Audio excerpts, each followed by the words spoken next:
Volvemos con más entrevistas. Silvia Salgado, asambleísta por la provincia de Imbabura, nos acompaña esta mañana. Son dos los temas que generan interés al finalizar este 2017. El primero, pues lo que sucedió durante estos días, la Asamblea analizó esta ley de reactivación económica enviada desde el Ejecutivo con algunos vetos, algunas reformas, algunos cambios que se habían generado. Hay asambleístas que aseguran que ingresó una mala ley y terminó siendo menos mala porque se logró corregir algo, pero hay otros sectores en cambio que cuestionan temas como por ejemplo el hecho de que el dinero electrónico se haya entregado a la banca privada y ya no lo maneje el Banco Central. Y claro, también hablaremos, si el tiempo nos lo permite, sobre lo que pasará este 2 de enero, donde termina el plazo de ausencia del vicepresidente Jorge Glass y qué va a pasar con el juicio político. Bienvenido y gracias por acompañarnos. Vamos con el primer tema. Se aprobó la ley, pues los cuestionamientos han surgido desde diferentes sectores. La bancada de oposición, por ejemplo, Sarrón, escuchaba en una entrevista que decía, primero no tiene nada de reactivación económica, porque inclusive genera acciones impositivas, incrementos del impuesto a la renta en algunos sectores, sobre todo en aquellos que él aseguraba generan mayor producción. Y que lo otro es el tema de que no hay acciones propositivas para mejorar el tema de la economía, el tema del empleo. Realmente, ¿cuál es la visión en cambio del oficialismo, la línea que se encuentra usted, en torno a si realmente esta ley cumple con el objetivo, a reactivar la economía del país? Sí, gracias Fabricio. Esta ley ha estado en debate ya algunos meses en la Asamblea Nacional. Esta semana se concretó ya el veto presidencial. Tiene un enfoque central. El uno que es la corresponsabilidad de todos los sectores productivos en la reactivación económica frente a un acuerdo nacional sobre cómo mantener la dolarización, cómo generar empleo. Yo creo que si tomamos en cuenta esas tres cosas, tenemos que dar respuestas frente a eso. El sector productivo no solamente son las cámaras, ¿no? También hay sector productivo que genera trabajo, además, en un 70%, que son los pequeños industriales, las pequeñas empresas, los artesanos, los pequeños productores, esa economía popular y solidaria, los comerciantes. Si bien es cierto, no generan un empleo de lo que se llama, diría yo, completamente formalizado, pero son los sectores que a la falta de un empleo, o sea, son los que permiten inclusive el que se genere ingresos para las familias ecuatorianas. Y ahí hay incentivos importantes. Entonces, y hay incentivos de eliminación. Sí. Obviamente, el anticipo, el impuesto a la renta para todos esos sectores, o sea, la ley garantiza y son esos sectores los beneficiados. En cuanto a otros sectores, como por ejemplo, ya en el sector productivo, hablemos así, el sector agrícola, se elimina, por ejemplo, la ley de impuestos a las tierras rurales, ¿no? Que también abona, diría yo, a generar un incentivo a los productores agrícolas. En cuanto al sector comercial, que son los importadores, mayormente, o sea, los grandes importadores, sí, se ha establecido de que debe haber una protección también al pequeño productor, al mediano productor y al productor nacional. No puede haber una desleal competencia con productos importados desde afuera frente a los productos que acá se elaboran con materias primas propias que generan trabajo y que constituyen. Entonces, esa es otra de las confrontaciones, pero entre sectores productivos. No solamente preocuparse de los sectores productivos locales. La Unión Europea también hizo una evaluación de los efectos que tendría, por ejemplo, esta cápita de la normativa legal. La pregunta es, ¿todo esto estuvo técnicamente pensado, bien pensado, con los elementos y los efectos desde el punto de vista de impacto en el tema de precios, impacto con respecto a las relaciones comerciales con otros países? ¿Se analizó? ¿Ustedes consideran que fue bien analizado el tema? A ver, la ley apenas hoy se prueba, entendemos de que será a partir del 1 de enero que se aplique, Pero en todo caso en la economía todo impacta, todo incide antes y después. Entonces está por verse, pero hemos dejado precisamente que sean técnicamente manejadas estas decisiones a efectos, o sea, de que esta economía produzca los efectos que se necesita. Y los efectos que se necesita, repito, son tres. Cómo fortalecemos la dolarización, cómo generamos empleo, ¿sí? Y cómo logramos que todos los actores, bajo este criterio de corresponsabilidad, se reactiva una economía, no en función de solamente un sector, sino una economía real en el sentido también de que se forme cadenas productivas, que los pequeños sean parte inclusive del proceso productivo de los grandes, que los grandes tengan y regresen su mirada a los pequeños, y ese es el enfoque social que se ha querido dar a esta ley. ¿Qué pasa con las grandes empresas, las grandes industrias que en cambio se ven afectadas por el incremento del 23 al 25%, si no me equivoco, del impuesto a la renta? Que un valor que ya venían pagando hace muchos años, que luego se redujo 2 puntos, pero que hoy se lo retoma. Y desde estos sectores, desde los grandes productores, se ha señalado que esta decisión podría tener un efecto negativo, por ejemplo, en la generación de empleo, que es, según se ha dicho por parte del presidente Lenín Moreno, la intención también de esta normativa. Bueno, este sector representa el 30% en la generación de empleo.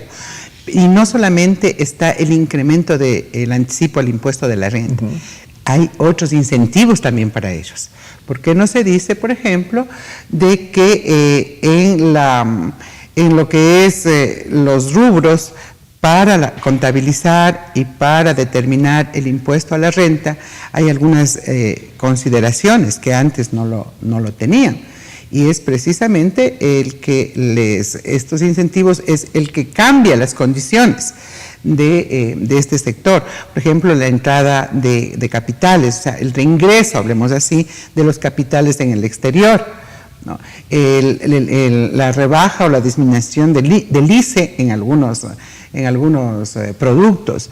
Entonces, hay también incentivos, y está ligado, ese incremento, permítame Fabricio, está ligado inclusive a hacerse beneficiario de incentivos en la medida en que se genere asimismo empleo, en la medida en que el regreso de esos capitales genere empleo. Entonces, esto de 30,000 millones de dólares que estarían fuera del país. 30,000 millones de dólares. 30,000 millones 65 ecuatorianos invertidos en nuestra economía. Entonces, no es simplemente el hecho de atender los requerimientos de un sector, sino el cómo vamos reactivando una economía con participación. Esa es la corresponsabilidad de todos. La banca también ha hecho observaciones. Y la banca, obviamente, o sea, cuando el principal problema en este veto presidencial fue insistir en que el dinero electrónico o que sea entregado a la banca privada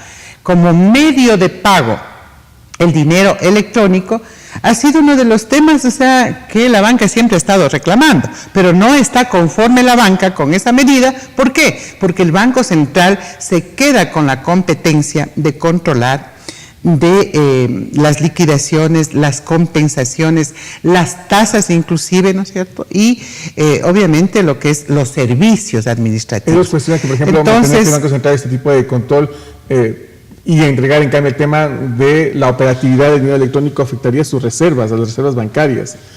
Mire, hay otros sectores, en cambio, que se acusa al gobierno y se dice entregó a la banca y va a haber feriado bancario. Yo creo que eso está siempre alejado de la verdad.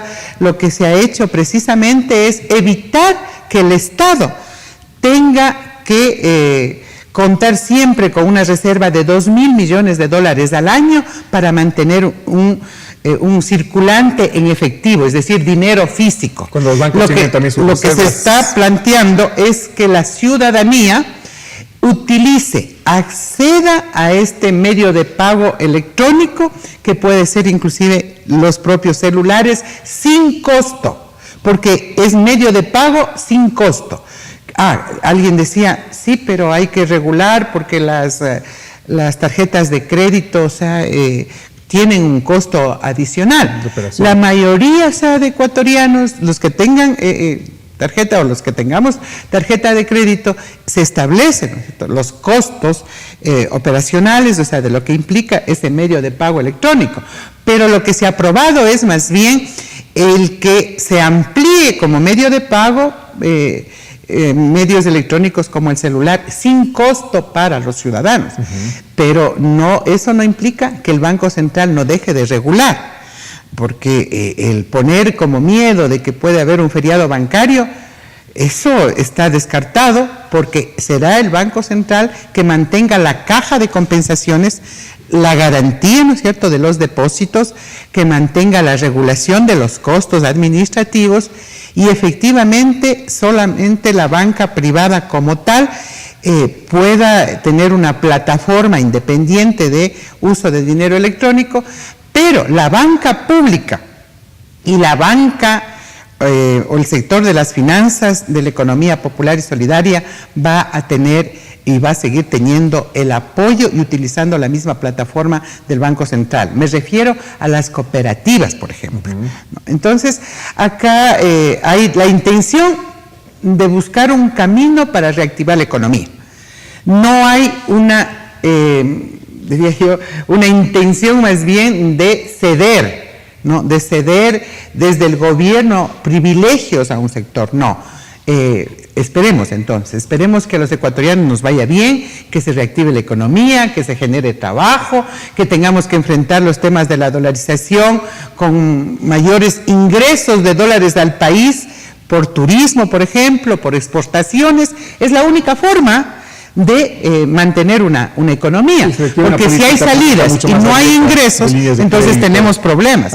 Que los créditos para los emprendedores, o sea, exista el suficiente monto de capital en el ex Banco de Fomento, hoy Ban Ecuador, en la Corporación Financiera Nacional, y algo que es muy importante, permítame decirle, Fabricio, es de que en esta ley, por ejemplo, se triplica la capacidad de crédito para los GATS en el Banco de Desarrollo. Claro que tiene una condición, y es una meta que se ha planteado el gobierno: cómo combatir la desnutrición, que durante los últimos años no se ha podido vencerla, y es reconocer que agua potable, alcantarillado, tratamiento de desechos sólidos, o sea, tienen que tener los recursos, los municipios, las juntas parroquiales, para tener una inversión. Lo que se estima es de que en estos 4 años se tenga saneado, hablemos así, servicios básicos como contribución a la calidad de vida de nuestros niños, que tienen actualmente es el principal problema, la desnutrición. Entonces todo eso incluye esta ley. Todo eso incluye esta ley. Nos quedan 2 minutos y también hay otro tema que no podemos dejar de tratar. Este 2 de enero finaliza el periodo en que el vicepresidente Jorge Glass podría justificar su ausencia. Se ha establecido también la acción de un juicio político. María José Carrión el día de ayer, sin embargo, señalaba que se había dilatado porque estaba previsto que se haga de manera inmediata la convocatoria para el juicio político, porque pidió la certificación de la documentación, y que además, ante esta situación, lo que va a pasar el 2 de enero, el juicio político ya no tenía mucho sentido. ¿Cuál es tu opinión al respecto?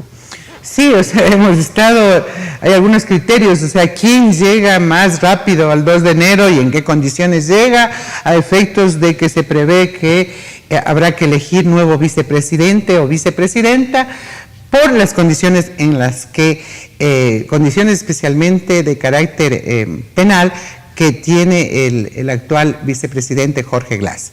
Frente a eso, mire, sí, hay un tiempo límite respecto a, entre comillas, del abandono, ¿no?, del actual vicepresidente. Las condiciones de él de estar privado de la libertad le impiden y se considera condiciones de fuerza mayor. Cuando eso pasa, la Constitución establece que 90 días de ausencia en sus funciones permite ser reemplazado. Esa es la una opción. La otra opción es el impedimento real que tiene el vicepresidente de acudir pues a la vicepresidencia porque está privado de libertad y tiene una sentencia de 6 años. sea, ya no hay discusión en el plano legal y penal.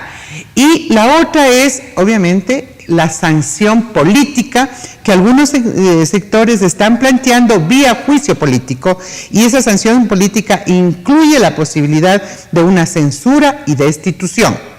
Las tres acciones, tanto de la justicia como la ausencia en el cargo o el juicio político, todos confluyen en el punto inevitable de que el actual vicepresidente cese en sus funciones y sea reemplazado. A su criterio, frente a ese escenario es lo que estamos. Independientemente de lo que pase este 2 de enero, con el tema de que ya por su imposibilidad de cumplir las funciones del vicepresidente tendrá que dejar su cargo, ¿debería de ser este juicio político, sí o no? Tomando en cuenta que ¿qué dice la ley, habrá Fabricio? una acción que avive indagar más cosas que han quedado pendientes. Bueno, ¿qué dice la ley? La ley dice que no hay juicio político en el caso de presidente y vicepresidente, si es que se renuncia o si es que no está en funciones.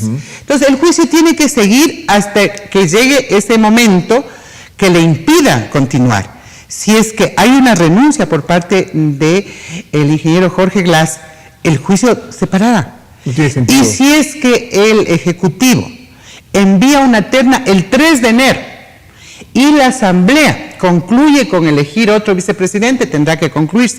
Pero supongamos de que se demora 8 días, que se demora 15 días, que se demora 20 días, el que se concrete esa acción.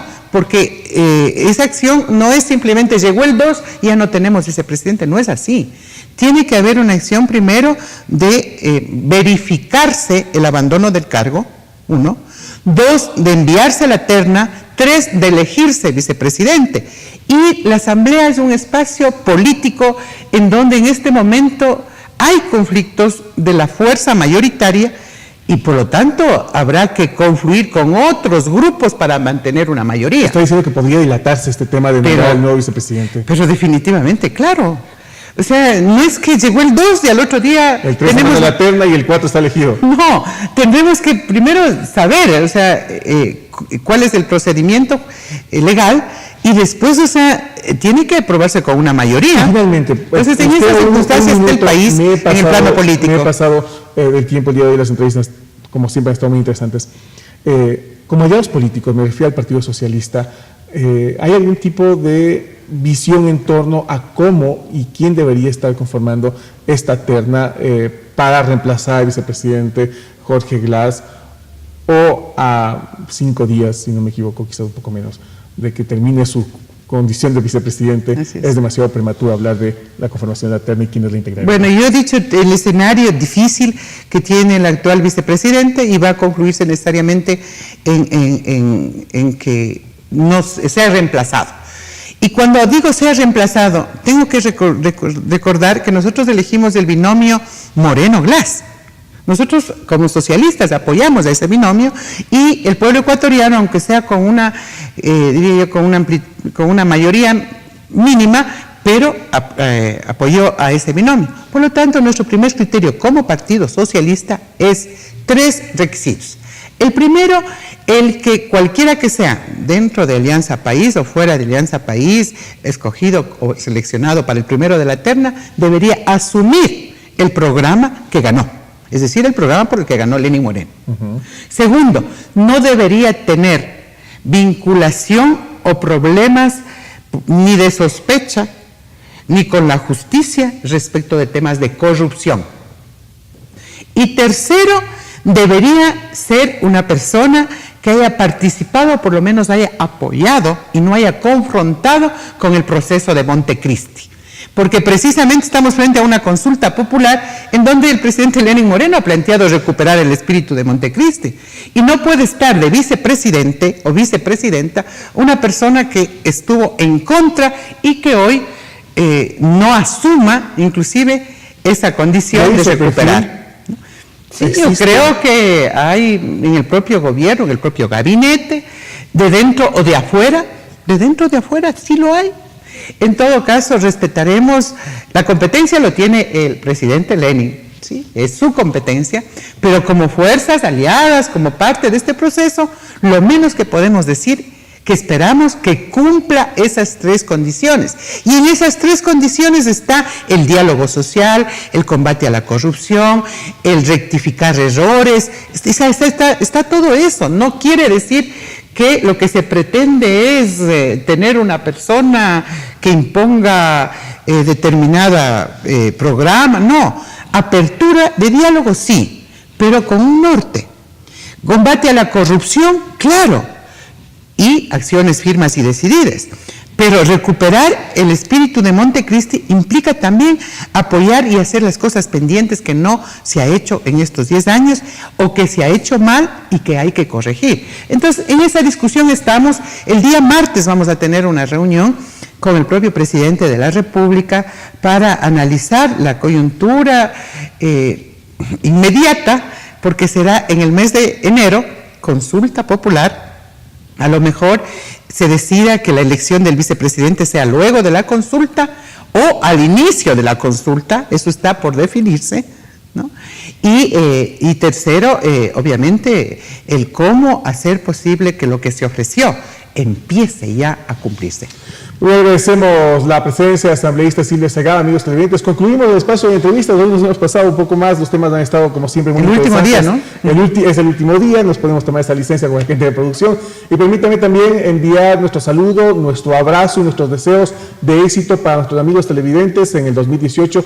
El agradecimiento a cada uno de ustedes que nos han acompañado durante este 2017 en las emisiones de Café Noticias, en el espacio de entrevistas. Gracias y esperamos contar con su sintonía el próximo año, si así Dios lo decida. Así que un abrazo, un feliz año para todos. Me despido en esta mañana, me despido en este año de emisión de Café Noticias, pero les invito a que siga con nosotros. Ahí viene Andrea con más información.